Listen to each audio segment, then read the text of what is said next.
পরি আমার ঠোঁটে ওর ঠোঁট মিলিয়ে কিছুক্ষণ পর ছেড়ে দিয়ে বলল, তোমার সেই সাহস নেই এটা আমি জানি। আমি বললাম, তাই বলে তোমার ছোট বোনের সামনে? মিতু চোখে হাত দিয়ে বলল, দুলা ভাই আমি কিছুই দেখি নাই, আপনারা যা পারেন তাই করেন। আমি এবার পরীকে দূরে সরিয়ে বললাম, পরি আমাকে তোমার পছন্দ হয়েছে এটা মানি, কিন্তু আমি তো খারাপ একটা ছেলেও হতে পারি।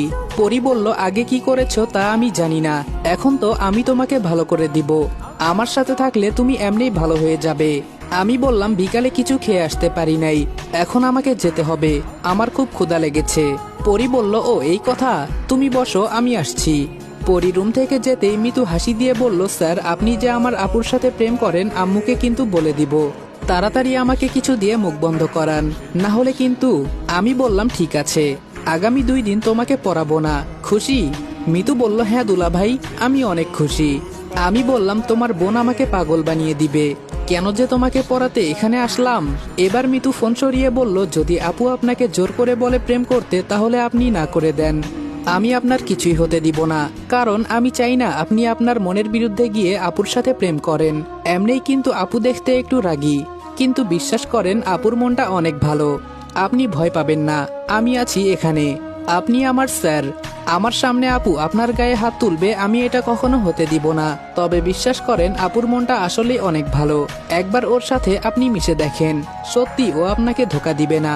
এর ভেতরে পরি একটা প্লেটে কিছু খাবার নিয়ে এসে বলল, তা কি নিয়ে কথা হচ্ছে শালিদুলা ভাইয়ের?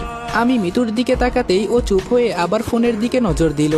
পরি আমার সামনে খাবার রেখে বলল, খেতে পারবে নাকি খাইয়ে দিতে হবে? এবার আমি পরির হাত ধরে আমার কোলে বসিয়ে ওর চোখে চোখ রেখে বললাম, তোমাকে বিশ্বাস করে আমার এই মন দিলাম, আমাকে ধোকা দিবে না তো? পরি আমার দিকে শুধু অবাক হয়ে তাকিয়ে আছে, ও হয়তো ভাবতেও পারে নাই আমি এটা করব। আমি আবার বললাম, কি হলো সিনিয়র ম্যাডাম, আমি কি বলেছি এটার উত্তর দিলে না তো? পরি শুধু বলল, এই জীবন থাকতেও না। আমি সাথে সাথে পরীকে জড়িয়ে ধরে বললাম, মনে থাকে যেন। মিতু আমার দিকে তাকিয়ে একটা হাসি দিয়ে বলল, ভালোবাসার জয় হোক। কিছুক্ষণ পর পরীর মুখ তুলে দেখি ও কান্না করছে।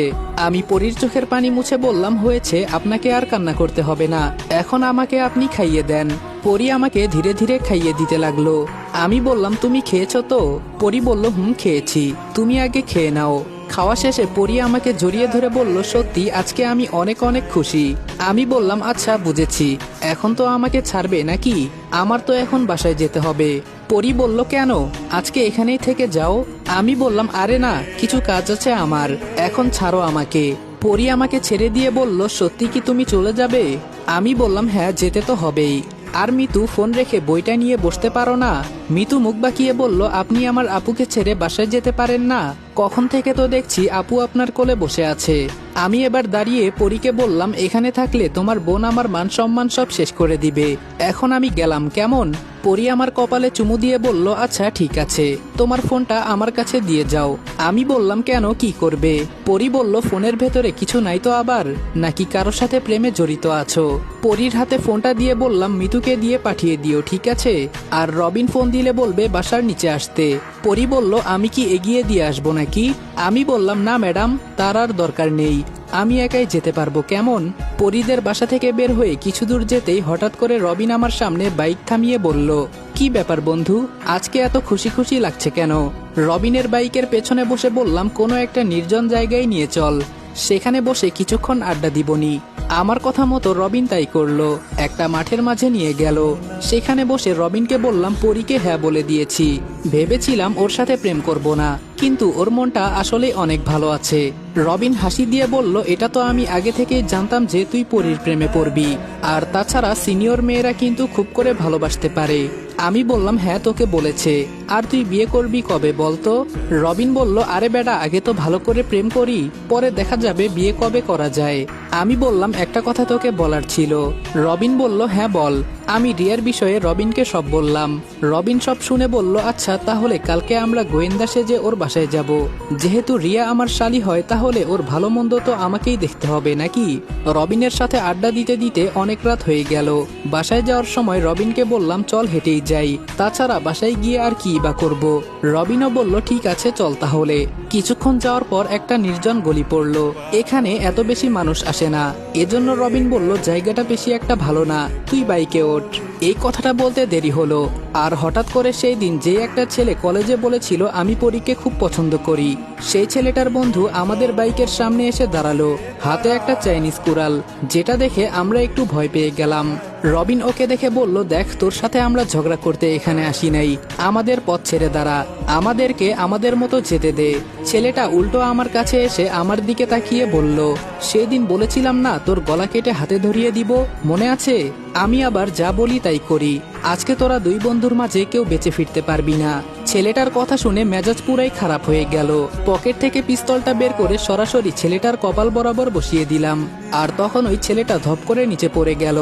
রবিন তাড়াতাড়ি আমাকে এখান থেকে কিছুটা দূরে নিয়ে গিয়ে বলল, তুই এটা কি করলি বন্ধু? আমি বললাম, কি করলাম মানে? ও আমাদের মারবে বলছিল, তোর কি মনে হয় ও আমাদের ছেড়ে দিত? যা করেছি ভালোই করেছি। রবিন বলল, তাই বলে সাধারণ একটা কথার জন্য তুই গুলি করে দিবি? আমি বললাম, ধুর, এত চিন্তা করিস না তো, বাসায় গিয়ে মাথা ঠান্ডা কর, আর আমি জানি তুই আমার কিছু হতে দিবি না, তোর উপর আমার ভরসা আছে। রবিন চুপচাপ বাসার সামনে আমাকে নামিয়ে দিয়ে বলল, যা করেছিস ভালোই হয়েছে, আচ্ছা তুই কোনো চিন্তা করিস না, আমি বিষয়টা দেখব। আমি বললাম, কলেজে কি তুই পরীর মতো নেতা হতে চাস? রবিন বলল, না ভাই, আমার লাগবে না, এখন তোর ভিতরে আমি যে সাহস দেখলাম, তোর সামনে পরী কেন কেউ টিকবে না। রবিনের পকেটে পিস্তল দিয়ে বললাম, এটাকে কয়েকদিন একটু সুরক্ষিত জায়গায় রাখ, এমনি এটা গরম হয়ে আছে কেমন। রবিন আর কিছু না বলে বাইক নিয়ে চলে গেল। আমি বাসার ভেতরে ঢুকে উপরে গেলাম, হাত মুখ ভালো করে ধুয়ে ছাদে গিয়ে বসলাম। কিছুক্ষণ পর পেছন থেকে কিসের যেন একটা শব্দ ভেসে আসলো, এজন্য পেছন ফিরে তাকালাম, আর পেছনে তাকিয়ে দেখি পরী দাঁড়িয়ে আছে। আমি তো ওকে দেখে বললাম, আরে পরী, তুমি এত রাতে এখানে কিভাবে আসলে? পরী আমার সামনে এসে বলল, আমি তো একা আসি নাই, বাবা মাও এসেছে, নিচে হয়তো আন্টির সাথে কথা বলছে উনারা, আর আমি তোমার সাথে কথা বলতে এখানে চলে এলাম। কেমন হয়েছে বলো তো? আমি পরীর হাত ধরে আমার পাশে বসিয়ে বললাম, অনেক ভালো হয়েছে। এখন বলো তো তুমি কেমন আছো?